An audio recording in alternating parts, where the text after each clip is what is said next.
नमस्कार, knocking-news.com में आपका स्वागत है। मैं हूं गिरिजेश वशिष्ठ। हर तरफ एक चर्चा हो रही है, बातचीत हो रही है देश की डेमोक्रेसी को लेके। लोकतंत्र खतरे में है, लोकतंत्र को बचाना है, लोकतंत्र के लिए लड़ना है, सारी बातें सब लोग कर रहे हैं। और हम जिस देश के रहने वाले हैं, उस देश की परंपरा है, कौन रिप होए हमें कहानी, तुलसीदास जी लिख के गए। कोई भी राजा हो, हमको क्या फ़र्क पड़ता है, हमको रोज़ी रोटी कमानी है, हमको रोज़मर्रा का कामकाज करना है, अपनी दुकान खोलनी है, घर आ जाना है, दफ्तर जाना है, घर आ जाना है, लोन लेके मकान ख़रीद लेना है। लेकिन इतना आसान ज़िंदगी नहीं है। सरकार से आपकी ज़िंदगी पे बहुत फ़र्क पड़ता है। सरकार कैसी है, आज हो सकता है वो किसी और को जेल में डाल रही हो, कल आपका नंबर आ जाए। लेकिन आज मैं जेल में डालने की बात नहीं करूंगा, वो राहुल गांधी के लिए छोड़ देते हैं।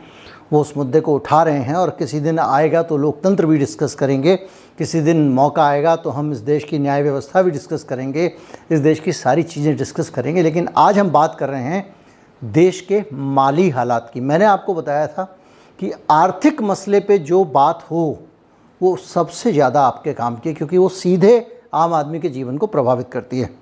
आज बात करेंगे कि इस देश की ये जो हालत है, ये एग्जैक्टली कैसी हालत है और इस हालात के बीच में मैं और आप आम आदमी किस तरह पिस रहा है। कहीं मत जाइए, चैनल को सब्सक्राइब कर लीजिए। अभी हाजिर होते हैं, बात पूरी आम आदमी की होगी।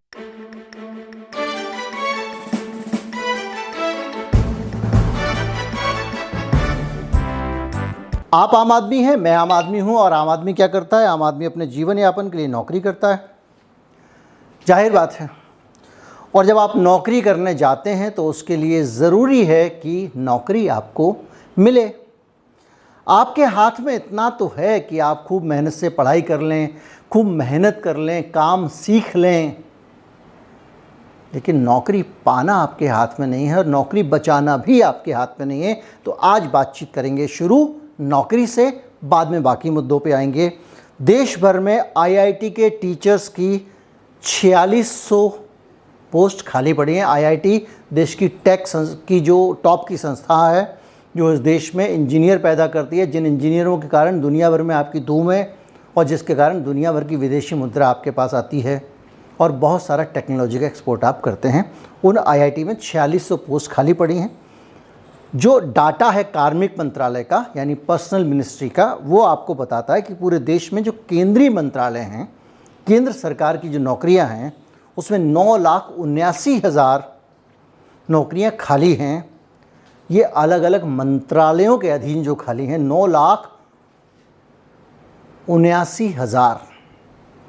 इसके अलावा 1,35,650 पोस्ट, 1,35,650 भर्तियां खाली पड़ी हुई हैं सुरक्षा बलों के अंदर।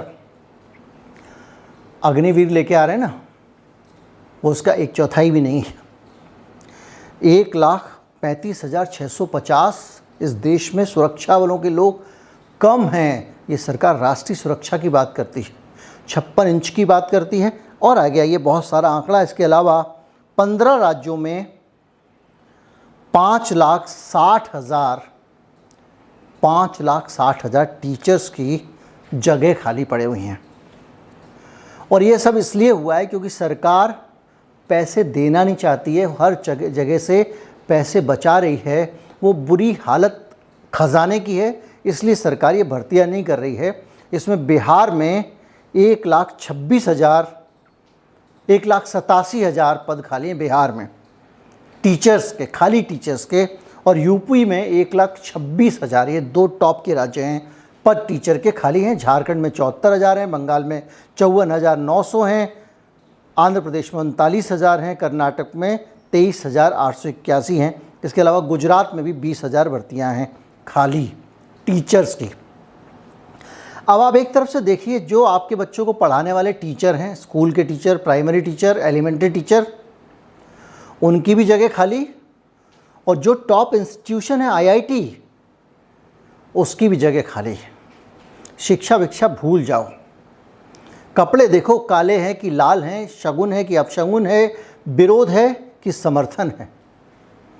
शिक्षा भूल जाओ, क्योंकि पढ़ोगे लिखोगे, आपका दिमाग काम करेगा तो आप सवाल पूछोगे तो जेल में डालना पड़ेगा। अब जेलों में जगह जो है वो कहाँ बची है।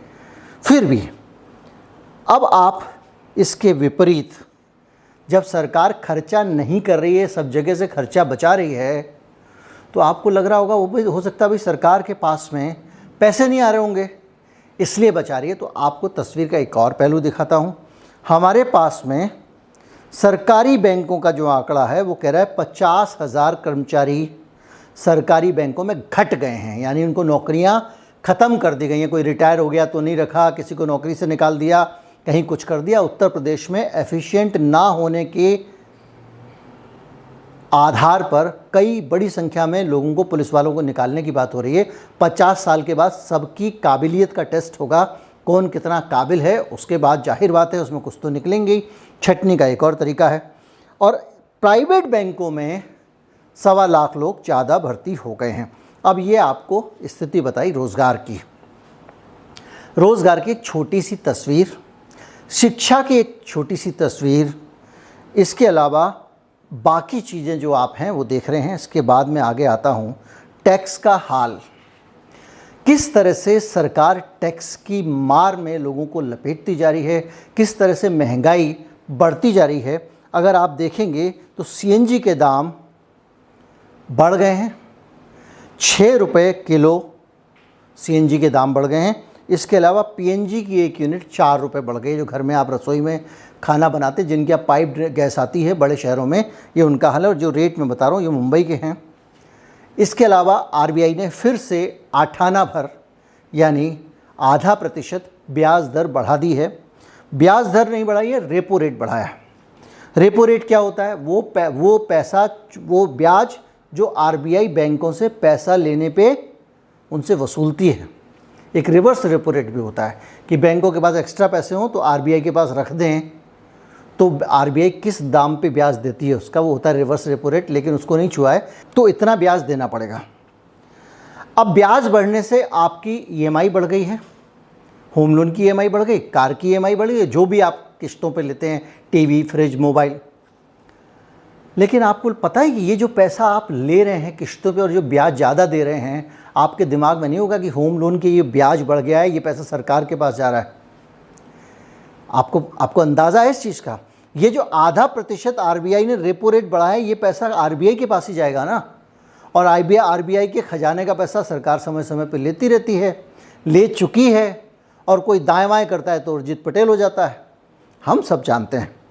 अब आपको मैं दूसरी चीज़ों पे आता हूँ। चावल की महंगाई, चावल का दाम 30% बढ़ गया अभी हाल ही के समय में, जीएसटी लगा है उस पर 30%। इसके अलावा दही, दूध, पनीर सब महंगा हो गया। ये वो सब जगह हैं जहाँ से सरकार काट काट के आपसे पैसा ले रही है और उधर सरकार खर्च नहीं कर रही है, भर्तियाँ नहीं कर रही है, रोजगार, यानी सरकार के पास पैसे जा कर रहे हैं। ये सवाल आपके मन में आएगा और ये सवाल इस पूरी जानकारी से उठ के आ रहा है कि भैया हमसे तो हर जगह से वसूले जा रहे हो, हर चीज़ पे टैक्स लगा रहे हो, कुत्ता पालने पे टैक्स लगा रही है सरकार भाई। और दूसरी तरफ आप हमको कुछ दे नहीं रहे हो, रोज़गार दे नहीं रहे हो, सुविधाएं दे नहीं रहे हो। और एक और चीज़ कि ये सब हालात हैं, इस बीच में ना आप हमको कुछ दे रहे हो, हमसे लिए जा रहे हो और कहीं और दिए जा रहे हो। ये कहीं और जो दिए जा रहे हैं ना, उसका उदाहरण 10 लाख करोड़ रुपए के लोन बैंकों ने वित्त वर्ष 21-22 में सिर्फ एक साल के अंदर 10 लाख करोड़ के लोन बट्टे खाते में डाल दिए हैं, यानी डूबत खाता जिसको कहते हैं व्यापारी लोग, और ये वापस नहीं मिलेगा। अच्छा, जितनी जानकारियां मैंने दी इस वीडियो में, ये सारी इसी सत्र में सदन के अंदर समय समय पे रखी गई हैं, सरकार ने दी है। और सरकार का कहना है कि 19-20 में इससे इस बार जो बट्टे खाते में रकम डाली गई है 10 लाख करोड़, अगर पिछले के सालों से इसकी तुलना करें तो आपको और कान खड़े हो जाएंगे कि देश के हालात बिगड़ रहे हैं लगातार। बैंकों को लेकर सरकार कितनी बड़ी बड़ी बातें करती है, लेकिन उसके डूबत खाते के पैसे बढ़ रहे हैं। कर्जा माफ़ करने का सिलसिला बढ़ता जा रहा है, दोनों हाथों से कर्जा माफ़ किया जा रहा है।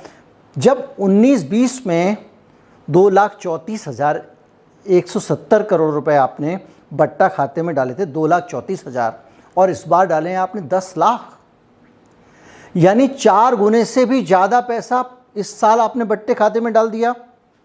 और अगर 18-19 में जाएं तो तब भी 2,36,000 करोड़ रुपए, जो 5 साल के रिकॉर्ड स्तर से कम था। 17-18 के दौरान बट्टे खाते में 1,61,328 करोड़ रुपए डाले गए थे, 10 लाख करोड़ गया इस बार।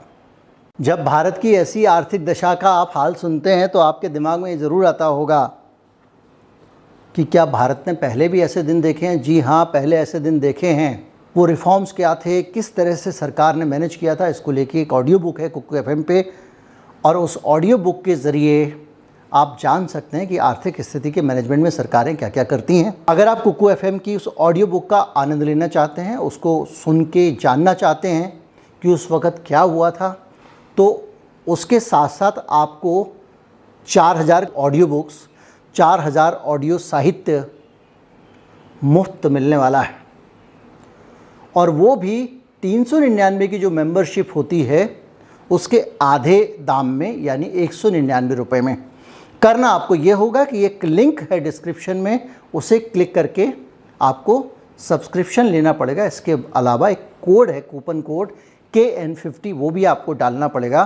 तो आप कुकू एफएम का सब्सक्रिप्शन ले सकते हैं जो 1 साल तक चलेगा 199 रुपये में। 199 रुपये 1 साल, और 4,000 ऑडियो साहित्य, जिसमें ऑडियो बुक्स भी हैं, बुक समरी भी, बहुत सारी चीज़ें हैं। इस वीडियो के प्रायोजक भी कुकू एफएम हैं।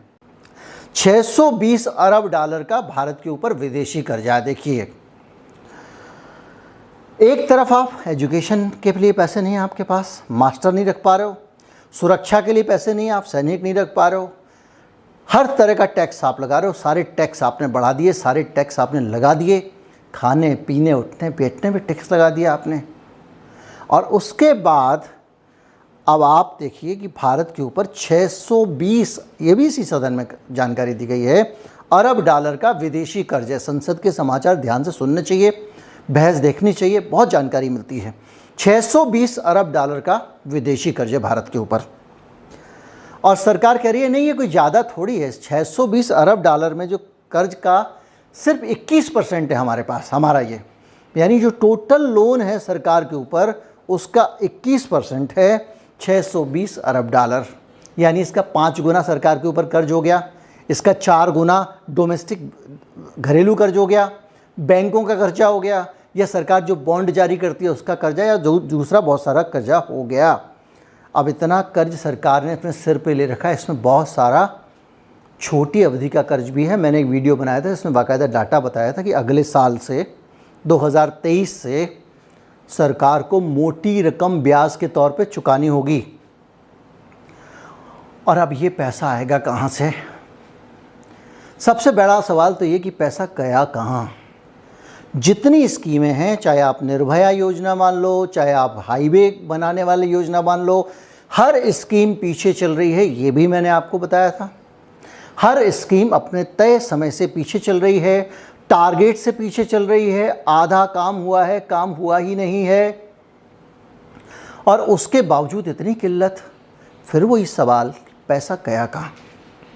और ये सवाल बार बार दिमाग में उठ रहा है। मैं इसका जवाब ढूंढने की कोशिश कर रहा हूँ, लेकिन हर बार कि पैसा जा कहाँ रहा है। अब अभी जैसे कर्जे माफ़ किए, इसके अलावा आप देखिए कि किस तरह से देश की सारी संपत्तियाँ सरकार बेच रही है।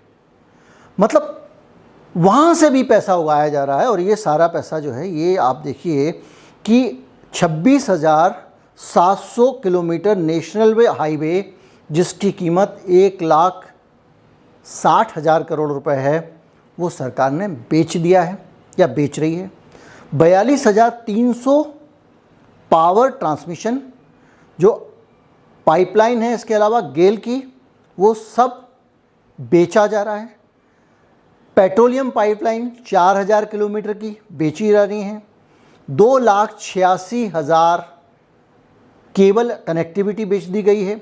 29,000 करोड़ रुपए की वेयर हाउसिंग और 2,10,000 KMT फूड स्टोरेज को बेचा जा रहा है। माइनिंग के 25 बड़े माइंस बेच दी गई हैं। 9 एयरपोर्ट, 31 पोर्ट भी बेचे गए हैं। यहाँ तक कि भारत की शान मेजर ध्यानचंद नेशनल स्टेडियम बेचा जा रहा है।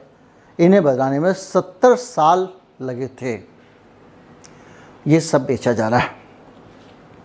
फिर वही सवाल कि इससे भी जो पैसा आ रहा है वो कहाँ जा रहा है? सरकार की कोई योजना तो पूरी हुई नहीं है। मैं आपको बताता हूँ कि ये पैसा जा कहाँ रहा है, कैसे जा रहा है और हम लोगों के साथ क्या हो रहा है। एक आदमी अगर उसकी हैसियत या उसका फाइनेंशियल मैनेजमेंट या उसका बजट अगर 4 चीज़ अलाउ करता है तो वो 10 दुकानें खोल के बैठ जाएगा तो क्या होगा, 20 दुकानें खोल के बैठ जाएगा तो क्या होगा। घोषणा करने की बीमारी और घोषणा करने के साथ ही उसके लिए अनाप शनाप लोन ले लेना, सरकार से ले लेना, अंदर नहीं तो बाहर से ले लेना, उसके बाद में वो घोषणा पूरी ना करना, सारे काम काज ठप पड़े हुए हैं। और जो 2-4 फ्लैगशिप योजना, देखिए बुलेट ट्रेन की बात थी वो नहीं आई, सबको मकान देना था 2022 तक, नहीं हुआ। इस 15 अगस्त को बुलेट ट्रेन चलनी थी मुंबई से अहमदाबाद के बीच में, यही 2022 वाले को नहीं हुआ। अनेक डेडलाइंस हैं 2022 की, कुछ पूरी नहीं हुई। क्यों? उनको जिस चीज़ में वो प्रचार कर रहे होते हैं, जिस चीज़ में उनकी सेल्फी चल रही होती है, जिसमें फ़ोटो खिंचाना होता है, बस उस पर फोकस करते हैं। आज तक दिल्ली मेरठ एक्सप्रेस वे पूरी तरह से फंक्शनल नहीं है, फंक्शनल हो गया है। और उसका उद्घाटन किस ज़माने में 2014 से पहले मोदी जी ने कर दिया था। ईस्टर्न पेरिफेरल एक्सप्रेस वे अधूरा था, उद्घाटन कर दिया। अब ये बुंदेलखंड वाला हाईवे जो है उसका उद्घाटन करके आ गए और वो टूटा फूटा पड़ा हुआ है। मतलब कुल मिला के जहाँ हमारा फ़ोटो आ रहा है उसके आसपास चीज़ें चाक चौबंद होनी चाहिए। जहाँ हमारा प्रचार चल रहा है वहाँ की उन्हीं योजना पे काम होना चाहिए। इसके अलावा सारी योजनाओं को ठंडे खाते में डाल दो। कर्जा इतना ले लिया है कि वो सारी योजनाएं पूरी हो ही नहीं सकती हैं, जैसे बिल्डरों ने नहीं किया था। तुम्हारे पास ग्राहक हैं 4 प्रोजेक्ट के, तुम्हारे पास पूंजी है 3 प्रोजेक्ट की, तुमने 12 प्रोजेक्ट की ज़मीन खरीद ली। ज़मीन कैसे खरीदी? कुछ सरकार का उधार, कुछ किराए, कुछ लोगों से उधार लेके बैंकों से, और उसने ज़्यादा प्रॉपर्टी बिक नहीं रही है। और जो बुकिंग करके नया नया पैसा आ रहा है उसको भी आप एक और ज़मीन खरीद ले रहे हो। तो क्या होगा? आम्रपाली सुपरटेक बनोगे, जेपी बिल्डर बनोगे, जो बाद में जा के सब लोग दिवालिया घोषित हुए। अब देश के बारे में तो हम ये कह नहीं सकते हैं, लेकिन हालात तो ऐसे ही बना दिए हैं। आखिरी दम तक सबको यही बोलना पड़ेगा, नहीं सब कुछ ठीक ठाक है। सरकार भी बोल रही है, रघुराम राजन भी बोल रहे हैं। लेकिन जो स्थिति है देश की वो ये है। और आज का वीडियो चूँकि 15 अगस्त आ रहा है, हम देश की बात कर रहे हैं, हम राष्ट्र की बात कर रहे हैं, तो हमें ये जानने का भी हक है कि हमारे देश का हाल कैसा है। देश का हाल सरकार नहीं बताती है, देश का हाल गोदी मीडिया नहीं बताता है। वो सब पैसे वहाँ पे सरकार विज्ञापन में जो पैसा देती है उसमें ये तो छापेगी नहीं हमारा काम कौन कौन सा अधूरा रह गया है। संसद में भी खड़े होकर झूठ बोल देते हैं, कई मामलों में सामने आया है। गलत आंकड़े दे देते हैं, कई मामलों में सामने आया है। इतना सारा हो रहा है कि याद भी नहीं रह जाता है कि मैं आपको झट से निकाल के उदाहरण देता हूँ। इतना ज़्यादा जो है वो चल रहा है। उस पूरे के बीच में कम से कम हम 15 अगस्त की 75वीं सालगिरह मना रहे हैं। उम्मीद करते हैं कि आने वाला समय अच्छा होगा, डॉलर वॉलर की हालत भी सुधर जाएगी। नीतियाँ वीतियों पे मैं लगातार आपको बताता रहता हूँ। आज मैंने आपको केवल सरकार का जो प्रबंधन है उसकी एक झलक दिखाई है। इस वीडियो को ज़्यादा से ज़्यादा लोगों तक पहुँचाएँ, चैनल को सब्सक्राइब कर लें। और अगर हमारे चैनल को सपोर्ट करना चाहते हैं तो हमारा UPI ID आपको डिस्क्रिप्शन में मिलेगा। इसके अलावा एक छोटा सा बार कोड यहाँ पे आपको दिख रहा होगा, उस बार कोड को भी स्कैन करके, QR कोड कहते हैं इसको, आप भुगतान कर सकते हैं। इस वीडियो को ज़्यादा से ज़्यादा लोगों तक पहुँचाएँ, जन जागरण करें, क्योंकि आपको ये सूचनाएं देने वाले लोग नहीं हैं। अगर सदन में ये सारी बातें रखी गई थी तो मीडिया में इस पर चर्चा होनी चाहिए थी, ये सारी चीज़ें आपको बताई जानी चाहिए थी, इनकी बड़ी बड़ी हेडलाइंस बननी चाहिए थी, लेकिन नहीं बनी हैं। तो हम बता दे रहे हैं, इसी को आगे पहुंचा दीजिए। नमस्कार, जय हिंद।